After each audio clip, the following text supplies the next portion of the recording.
Hello friends, welcome to money factory. Friends, ಇವತ್ತು ನಾವು ನಿಮ್ಮ ಜೊತೆಗೆ ಶೇರ್ ಮಾಡ್ತಾ ಇರುವಂತಹ ಬಿಸ್ನೆಸ್ ಐಡಿಯಾ ತುಂಬಾನೇ ಹೊಸದಾಗಿರುವಂಥದ್ದು, ಇನೋವೇಟಿವ್ ಆಗಿರುವಂಥದ್ದು, ಯುನಿಕ್ ಆಗಿರುವಂಥದ್ದು ಅಂತ ಹೇಳ್ಬೋದು. ಯಾಕೆ ಅಂತಂದ್ರೆ ಈ ಥರದ ಬಿಸ್ನೆಸ್ನ ನೀವೆಲ್ಲೂ ನೋಡಿರ್ಲಿಕ್ಕಿಲ್ಲ. ಒಂದು ವೇಳೆ ನೋಡಿದ್ರೂ ಕೂಡ ತುಂಬಾನೇ ಕಡಿಮೆ. ಸೊ ಬನ್ನಿ, ಹಾಗಾದ್ರೆ ಯಾವುದಾ ಡಿಫ್ರೆಂಟ್ ಬಿಸ್ನೆಸ್ ಐಡಿಯಾ, ಹಾಗಾದ್ರೆ ಹೇಗಿದ್ರಿಂದ ನಾವು ಸಂಪಾದನೆ ಮಾಡಬಹುದು, ಬನ್ನಿ ನೋಡೋಣ. ಬಟ್ ಇದಕ್ಕಿಂತಲೂ ಮುಂಚಿತವಾಗಿ ನೀವೇನಾದರೂ ನಮ್ಮ ಚಾನಲ್ಗೆ ಫಸ್ಟ್ ಟೈಮ್ ಬಂದಿದ್ರೆ ದಯಮಾಡಿ ಸಬ್ಸ್ಕ್ರೈಬ್ ಮಾಡ್ಕೊಳ್ಳಿ, ಹಾಗೆಯೇ ರೆಡ್ ಬೆಲ್ ಐಕಾನ್ ಪ್ರೆಸ್ ಮಾಡಿ. ಯಾಕೆ ಅಂತಂದರೆ ನಾವು ಅಪ್ಲೋಡ್ ಮಾಡುವಂತಹ ವಿಡಿಯೋದ ನೋಟಿಫಿಕೇಶನ್ ನಿಮಗೆ ಮೊದಲಿಗೆ ಸಿಗುತ್ತೆ. ಸೊ ನೀವಾಗ ಆ ವಿಡಿಯೋನ ನೋಡಬಹುದು, ಬಿಸ್ನೆಸ್ ಐಡಿಯಾನ ತಿಳ್ಕೊಬಹುದು. ಬನ್ನಿ ಹಾಗಾದರೆ ಶುರು ಮಾಡೋಣ. ಫ್ರೆಂಡ್ಸ್, ಈ ಬಿಸ್ನೆಸ್ ಏನು ಅಂತಂದರೆ ಇಂಡೋರ್ ಸ್ಟೇಡಿಯಂ. ಸೊ ನೀವು ಸ್ಟೇಡಿಯಂ ಅಂತ ನೋಡಿರ್ತೀರಾ. ಈ ಸಿಟಿಗಳಲ್ಲಾದರೆ ದೊಡ್ಡದಾಗಿ ಸ್ಟೇಡಿಯಂ ಇರುತ್ತೆ, ತುಂಬ ಜನ ಆಟ ಆಡ್ತಾ ಇರ್ತಾರೆ, ಕೆಲವೊಂದು ಇಂಡೋರ್ ಸ್ಟೇಡಿಯಂ ಇರುತ್ತೆ. ಆದರೆ ಹಳ್ಳಿಗಳಲ್ಲೂ ಕೂಡ ನೀವು ಸ್ಟೇಡಿಯಂ ಮಾಡಿ ಬಿಸ್ನೆಸ್ ಮಾಡಬಹುದು, ಅಥವಾ ಸಿಟಿಲೂ ಕೂಡ ಮಾಡಬಹುದು. ಬಟ್ ಹೇಗೆ ಮಾಡಬಹುದು ನೀವು ಅನ್ನೋದಿಲ್ಲಿ ಡಿಫ್ರೆಂಟ್ ಆಗಿರುತ್ತೆ. ಈಗ ನೀವು ಹಳ್ಳಿಲಾಗಿರಬಹುದು ಅಥವಾ ಸಿಟಿಲಾಗಿರಬಹುದು, ಯಾವುದೇ ಒಂದು ಹೊಲ ಇರಬಹುದು ಅಥವಾ ಗದ್ದೆ ಇರಬಹುದು ಅಥವಾ ಬೀಳ್ಬಿದ್ದ ಭೂಮಿ ಇರುತ್ತೆ. ಸೊ ಹಾಗೆ ಖಾಲಿ ಬಿಟ್ಟಿರ್ತಾರೆ. ಈ ಥರದ ಭೂಮಿನ ನೀವು ಹುಡುಕಬೇಕು. ಅಂದರೆ ಅದು ಆಲ್ಮೋಸ್ಟ್ ಸ್ವಲ್ಪ ಊರಿಂದ ಹೊರಗಡೆ ಇದ್ದರೆ ತುಂಬಾ ಒಳ್ಳೆಯದು. ಅಥವಾ ಸಿಟಿ ಅಂತ ಆಯಿತು ಅಂತಂದರೆ ಸ್ವಲ್ಪ ಸ್ಪೇಷಿಯಸ್ ಆಗಿರೋ ಥರ, ಸ್ವಲ್ಪ ಪಾರ್ಕಿಂಗಿಗೆ ವ್ಯವಸ್ಥೆ ಇರೋ ಥರ, ಹಾಗೆಯೇ ಜನರಿಗೆ ಕಾಣೋ ಥರ. ಸೊ ಈ ರೀತಿ ಆಗಿದ್ದರೆ ತುಂಬ ಒಳ್ಳೆಯದು. ಬಟ್ ಒಂದು ಭೂಮಿನ ನೀವು ಹುಡುಕಬೇಕಾಗುತ್ತೆ. ಸೊ ಖಾಲಿ ಜಾಗ ಇರಬೇಕದು. ಸುಮಾರು 1 ಎಕರೆ ಅಥವಾ 2 ಎಕರೆ ಈ ರೀತಿ ಜಾಗನ ಹುಡುಕೊಂಡು ನೀವು ಆ ಓನರ್ ಹತ್ರ ಮಾತಾಡ್ಕೋಬೇಕಾಗುತ್ತೆ. ಸುಮಾರು ಒಂದು 5 ವರ್ಷಕ್ಕೋ ಅಥವಾ 10 ವರ್ಷಕ್ಕೋ ನೀವು ಲೀಸ್ ಮಾತಾಡ್ಕೋಬೇಕಾಗುತ್ತೆ. ಅವ್ರಿಗೆ ಇಂತಿಷ್ಟು ಅಮೌಂಟ್ ಅಂತ ಕೊಡಬೇಕಾಗುತ್ತೆ. ಒಂದು ವೇಳೆ ನಿಮ್ಮದೇ ಸ್ವಂತ ಭೂಮಿ ಇದ್ಬಿಟ್ರೆ ತುಂಬಾ ಒಳ್ಳೆಯದು. ಸೊ ತುಂಬ ಇನ್ವೆಸ್ಟ್ಮೆಂಟ್ ಉಳಿಯುತ್ತೆ ಕೂಡ. ಹಾಗಾಗಿ ಒಂದು ವೇಳೆ ಇಲ್ಲ ಅಂತಂದರೆ ಈ ರೀತಿ ಯಾರ್ದು ಇರುತ್ತಲ್ವ ಭೂಮಿ, ಅವ್ರ ಹತ್ರ ಮಾತಾಡಿಕೊಂಡು ನೀವು ಅಗ್ರಿಮೆಂಟ್ ಮಾಡಿಕೊಂಡು ಅವ್ರಿಗೆ ಇಂತಿಷ್ಟು ಹಣ ಅಂತ ಕೊಡಬೇಕಾಗುತ್ತೆ. ಒಂದಷ್ಟು ವರ್ಷಗಳ ಕಾಲ ನೀವು ಅದನ್ನ ಉಪಯೋಗಿಸ್ಕೋಬಹುದು. ಫಾರ್ ಎಕ್ಸಾಂಪಲ್ 5 ವರ್ಷದವರೆಗೂ ನೀವು ಅದನ್ನ ಉಪಯೋಗಿಸ್ತಾ ಇದ್ದೀರಾ ಅಂತ ಅಂದ್ಕೊಳ್ಳೋಣ. ಸೊ ನೀವು ಆ ಭೂಮಿನ ನೀಟಾಗಿ ಕ್ಲೀನ್ ಮಾಡಿಕೊಂಡು ಸುತ್ತಲೂ ಕೂಡ ಈ ಮೆಶ್ ಗೊತ್ತಲ್ವಾ ನಿಮಗೆ, ಸೊ ನೆಟ್ ಹಾಕಿರ್ತಾರೆ ಗ್ರೀನ್ ಕಲರ್ದಾಗಿ, ಆ ರೀತಿ ಕಂಪ್ಲೀಟಾಗಿ ಕವರ್ ಮಾಡಿಕೊಂಡು ಅದರೊಳಗಡೆ ನೀವು ಡಿವೈಡ್ ಮಾಡ್ಕೋಬೇಕಾಗುತ್ತೆ. ಅಂದರೆ ಕ್ರಿಕೆಟ್ ಕೋರ್ಟ್ ಬೇರೆ, ಫುಟ್ಬಾಲ್ ಬೇರೆ, ಹಾಗೆಯೇ ಶಟಲ್ ಕಾಕಿಗೆ ಬೇರೆ. ಸೊ ಈ ರೀತಿ ಬೇರೆ ಬೇರೆ ಇಂಡೋರ್ ಸ್ಟೇಡಿಯಂಗೆ ಯಾವ್ಯಾವ ಥರದ ಕೋರ್ಟ್ ಬೇಕೋ ಆ ರೀತಿ ನೀವು ಅದರೊಳಗಡೆನೆ ಡಿವೈಡ್ ಮಾಡ್ಕೋಬೇಕಾಗುತ್ತೆ. ಸೊ ಡಿವೈಡ್ ಮಾಡ್ಕೊಂಡಾದ ನಂತರ ನೀವು ಇಲ್ಲಿ ಪ್ರತಿಯೊಬ್ಬರು ಕೂಡ ಆಟ ಆಡೋಕ್ಕೆ ಬರ್ತಾರೆ. ಸೊ ಈ ಸ್ಕೂಲ್ಸ್ ಹತ್ರ ಇರ್ಬೋದು, ಕಾಲೇಜ್ಗಳ ಹತ್ರ ಇರ್ಬೋದು, ಅಥವಾ IT ಎಂಪ್ಲಾಯೀಸ್ ಇರ್ಬೋದು, ಅಥವಾ ಯಾರೇ ಆಗಿರಲಿ, ಇವತ್ತಿನ ದಿನದಲ್ಲಿ ಹೆಚ್ಚಾಗಿ ಜನ ಆಟ ಆಡೋದಕ್ಕೆ ಇಷ್ಟಪಡ್ತಾರೆ. ಬಿಕಾಸ್ ಫಿಸಿಕಲ್ ಆಗಿ ಆಕ್ಟಿವ್ ಆಗಿರಬೇಕು ಅಂತ ಇಷ್ಟಪಡ್ತಾರೆ. ಅದು ಆರೋಗ್ಯಕ್ಕೂ ಒಳ್ಳೆಯದು. ಸೊ ಡಾಕ್ಟರ್ಸು ಅದನ್ನೇ ಸಜೆಸ್ಟ್ ಮಾಡ್ತಾರೆ. ಸೊ ಹಾಗಾಗಿ ಇವರು ಸಿಟಿಲೆಲ್ಲ ಆಯಿತು ಅಂತಂದರೆ ಹವರ್ಲಿ ಬೇಸಿಸಿಗೆ ಪೇ ಮಾಡಿ ಆಟ ಆಡ್ತಾರೆ. 1 ಅವರ್ಗೆ 300 ರೂಪಾಯಿ, 400 ರೂಪಾಯಿ, 500 ರೂಪಾಯಿ, ಒಬ್ಬೊಬ್ಬರಿಗೆ ಈ ರೀತಿಯಾಗಿ ಪೇ ಮಾಡಿ ಆಟ ಆಡ್ತಾರೆ. ಸೊ ನೀವಿಲ್ಲಿ ಅದನ್ನ ಫೀಸ್ ಆಗಿ ವರ್ಷದ ಲೆಕ್ಕದಲ್ಲೂ ತೊಗೊಳ್ಬೋದು, ಅಥವಾ ಹವರ್ಲಿ ಬೇಸಿಸ್ ಆದ್ರೂ ನೀವು ತೊಗೊಳ್ಬೋದು. ಸ್ವಲ್ಪ ಕಡಿಮೆ ಇಟ್ಟಾಗ ಖಂಡಿತವಾಗ್ಲೂ ಜನ ಬರ್ತಾರೆ, ಆಟ ಆಡ್ತಾರೆ. ಸೊ ಮುಖ್ಯವಾಗಿ ನೀವು ಈ ಸ್ಕೂಲ್ಸ್ಗಳು, ಹಾಗೆಯೇ ಕಾಲೇಜ್ಗಳು, ಹಾಗೆಯೇ ಕಂಪನಿಗಳೆಲ್ಲಿರುತ್ತೋ ಅಲ್ಲಿ ಒಂದಷ್ಟು ಮಾರ್ಕೆಟಿಂಗ್ ಹಾಗೆಯೇ ಅಡ್ವರ್ಟೈಸ್ಮೆಂಟ್ ಮಾಡಿದ್ರೆ ಖಂಡಿತ ಜನರಿಗೆ ಗೊತ್ತಾಗುತ್ತೆ. ಆಗ ಖಂಡಿತ ಬಂದವರು ಆಟ ಆಡ್ತಾರೆ. ಸೊ ಈ ರೀತಿಯಾಗಿ ನೀವು ಈ ಭೂಮಿನ ಬಳಕೆ ಮಾಡಿಕೊಂಡು ಬಿಸ್ನೆಸ್ ಮಾಡ್ಬೋದು.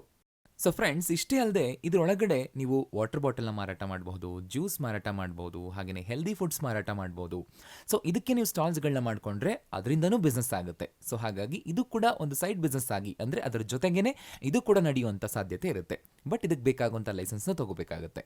ಇನ್ನು ಇದಕ್ಕೆ ತಗಲುವಂಥ ಬಂಡವಾಳ ಎಷ್ಟು ಅಂತ ನೋಡೋದಾದರೆ, ನಿಮಗೆ ಸುಮಾರು ಈ ಪಾಳುಬಿದ್ದ ಭೂಮಿ ಇರುತ್ತಲ್ವಾ, ಅಂದರೆ ಅದರಿಂದ ಏನು ಬೆಳೀತಾ ಇರಲ್ಲ, ಆ ಥರದ ಭೂಮಿ ಹುಡುಕೊಂಡ್ರೆ ತುಂಬ ಒಳ್ಳೆಯದು. ಸೊ ಒಂದು ಉದಾಹರಣೆಗೆ ಒಂದು 50,000 ಆಗುತ್ತೆ ಅಂತ ಅಂದ್ಕೊಳ್ಳೋಣ ವರ್ಷಕ್ಕೆ.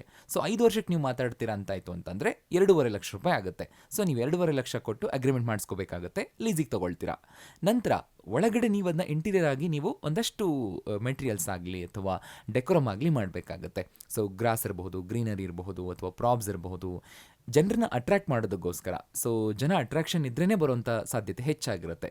ಸೊ ಈ ಥರದಕ್ಕೆಲ್ಲದಕ್ಕೂ ಕೂಡ ಸುಮಾರು ಒಂದು 3ರಿಂದ 4 ಲಕ್ಷ ರೂಪಾಯಿ ಖರ್ಚಾಗುತ್ತೆ. ಸೊ ಅಲ್ಲಿಗೆ ಒಂದು 8ರಿಂದ 10 ಲಕ್ಷ ರೂಪಾಯಿ ಬಂಡವಾಳ ಅಂತ ಬೇಕಾಗುತ್ತೆ. ಹಾಗೆಯೇ ಫ್ರೆಂಡ್ಸ್, ಇದರಲ್ಲಿ ಆಗುವಂಥ ಲಾಭ ಎಷ್ಟು ಅಂತ ನೋಡೋದಾದರೆ ಖಂಡಿತವಾಗ್ಲೂ ಹವರ್ಲಿ ಬೇಸಿಸ್ ನೀವು ಚಾರ್ಜ್ ಮಾಡ್ಬೋದು. ನಿಮಗೆ ಗೊತ್ತಿದೆ, ಪ್ರತಿಯೊಬ್ಬರು ಆಟ ಆಡೋದಕ್ಕೆ ಇಷ್ಟಪಡ್ತಾರೆ. ಸೊ ಹಾಗಾಗಿ ನೀವು ಹವರ್ಲಿ ಬೇಸಿಸ್ ಚಾರ್ಜ್ ಮಾಡೋದ್ರಲ್ಲಿ ಸ್ವಲ್ಪ ಕಡಿಮೆ ಇಟ್ಕೊಂಡು ಚಾರ್ಜ್ ಮಾಡಿದಾಗ ಸ್ಟಾರ್ಟಿಂಗಲ್ಲಿ ಖಂಡಿತವಾಗ್ಲೂ ಅವ್ರಿಗೆ ಇಷ್ಟ ಆಗುತ್ತೆ. ಜೊತೆಗೆ ಅವ್ರಿಗೆ ಇಷ್ಟ ಆಗೋ ರೀತಿಯಲ್ಲಿ ನಿಮ್ಮ ಇಂಟೀರಿಯರ್ ಇರಬೇಕು. ಅಂದರೆ ಸ್ವಚ್ಛವಾಗಿರುವಂಥದ್ದು ಅಥವಾ ಗ್ರೀನರಿ ಇರುವಂಥದ್ದು.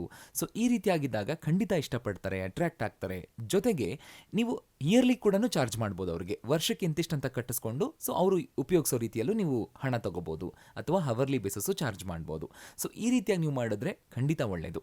ಜೊತೆಗೆ ಇದರ ಜೊತೆಗೇನೆ ವೀಕೆಂಡ್ ಇರಬಹುದು ಅಥವಾ ಯಾವುದೇ ದಿನ ಆಗಿರಲಿ, ಫ್ಯಾಮಿಲಿಗಳು ಬಂದು ಟೈಮ್ ಸ್ಪೆಂಡ್ ಮಾಡೋ ರೀತಿಲಿ. ಅಂದರೆ ಈಗ ಮಕ್ಕಳಿಗಾಯಿತು ಅಂದರೆ ಚಿಕ್ಕದಾಗಿ ಒಂದು ಸ್ವಿಮ್ಮಿಂಗ್ ಪೂಲು, ಜೊತೆಗೆ ಟಾಯ್ಸ್ಗಳು, ಹಾಗೆಯೇ ಆಟ ಆಡೋದಕ್ಕೆ ಏನೇನು ಬೇಕೋ ಆ ಥರದ ಪ್ರಾಪ್ಸ್ಗಳು.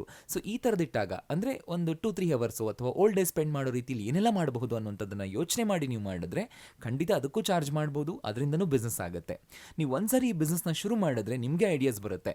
ಸೊ ಏನು ಮಾಡಬಹುದು, ಇಲ್ಲಿ ಜನ ಏನು ಇಷ್ಟಪಡ್ತಾರೆ, ಸೊ ಅವ್ರನ್ನ ಅಟ್ರಾಕ್ಟ್ ಮಾಡಬೇಕಂದ್ರೆ ಏನು ಮಾಡಬಹುದು, ಸೊ ಈ ಥರದ ಐಡಿಯಾಸ್ ನಿಮಗೆ ಬರುತ್ತೆ. ಸೊ ಆಗ ನೀವು ಒಂದೊಂದನ್ನೇ ನೀವು ಅಡ್ಜಸ್ಟ್ ಮಾಡ್ತಾ ಶುರು ಮಾಡ್ತಾ ಹೋದಾಗ ಖಂಡಿತವಾಗ್ಲೂ ಬಿಸ್ನೆಸ್ ಆಗುತ್ತೆ, ಒಳ್ಳೆ ಲಾಭನೂ ನೀವು ಗಳಿಸ್ಬೋದು. ಫ್ರೆಂಡ್ಸ್, ಇನ್ನೊಂದು ವಿಷಯ ಏನು ಈ ಬಿಸ್ನೆಸ್ಸಲ್ಲಿ ನೀವು ತಿಳ್ಕೊಬೇಕಾಗಿರೋದು ಅಂತಂದರೆ, ಸ್ವಲ್ಪ ಟೌನ್ಗೆ ಅಥವಾ ಸಿಟಿಗೆ ಇದಕ್ಕೆ ಹತ್ತಿರ ಇರೋ ರೀತಿಲಿ ನೀವು ಈ ಬಿಸ್ನೆಸ್ನ ಮಾಡಿದ್ರೆ ತುಂಬ ಒಳ್ಳೆಯದು. ಅಂದರೆ ಪೂರ್ತಿಯಾಗಿ ದೂರನೂ ಇರಬಾರ್ದು, ಪೂರ್ತಿಯಾಗಿ ಹತ್ರನೂ ಇರಬಾರ್ದು. ಒಂದು ಸ್ವಲ್ಪ ಅಂತರದಲ್ಲಿ ನೀವು ಮಾಡಿದ್ರೆ, ಅದು ಸಿಟಿಗೋ ಅಥವಾ ಈ ಟೌನ್ಗೋ ಹತ್ತಿರದಲ್ಲಿ ಮಾಡಿದ್ರೆ ಖಂಡಿತ ಹೆಚ್ಚಾಗಿ ಲಾಭ ಸಿಗುವಂಥ ಸಾಧ್ಯತೆ ಇರುತ್ತೆ.